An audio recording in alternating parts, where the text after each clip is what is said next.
Pour Marie-Claire Higoninck et son mari, ce potager est indispensable. On n'a pas les revenus pour aller tous les jours ou tous les 3 jours à Intermarché ou au marché.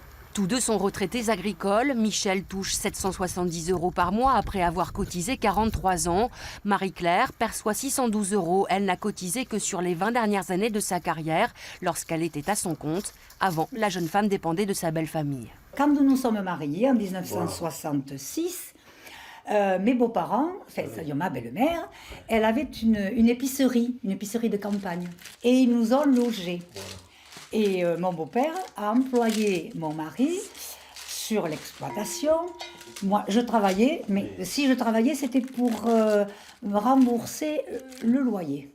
Et ça a duré pendant 20 ans.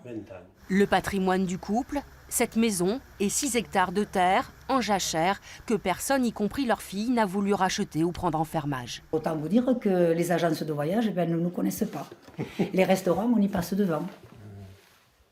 Et les gilets jaunes, les ronds-points, vous arrêtez ou vous... Et les gilets jaunes, j'y suis allée au rond-point d'Amazon.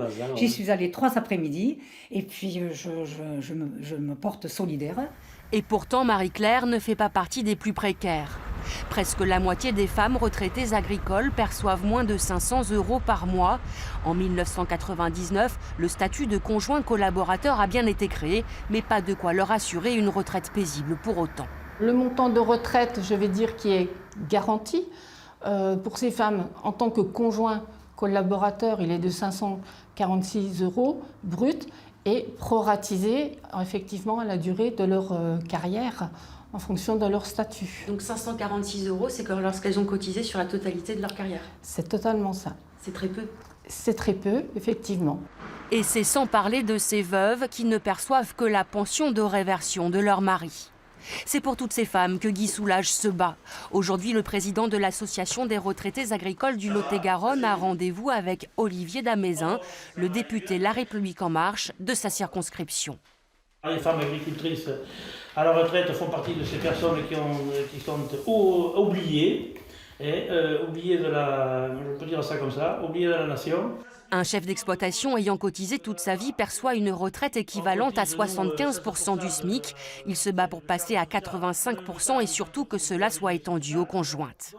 Malheureusement, c'est encore de la misère qu'on demande. Moi, j'ai du mal à supporter ça, j'ai du mal à exprimer, mais je le dis comme je le ressens. J'ai honte de demander ces 85%. Mais vu la difficulté justement qui est exprimée par nos élus, malheureusement, on est coincé. Là, il faut vraiment qu'on trouve un effort de solidarité, moi je pense national, pour qu'ils aient des retraites décentes. Comment ça peut être financé ? Fonds de solidarité, je pense qu'on peut trouver un fonds de solidarité au niveau du gouvernement. Le député a proposé à Emmanuel Macron d'organiser un grand débat ici, à Villeneuve-sur-Lot.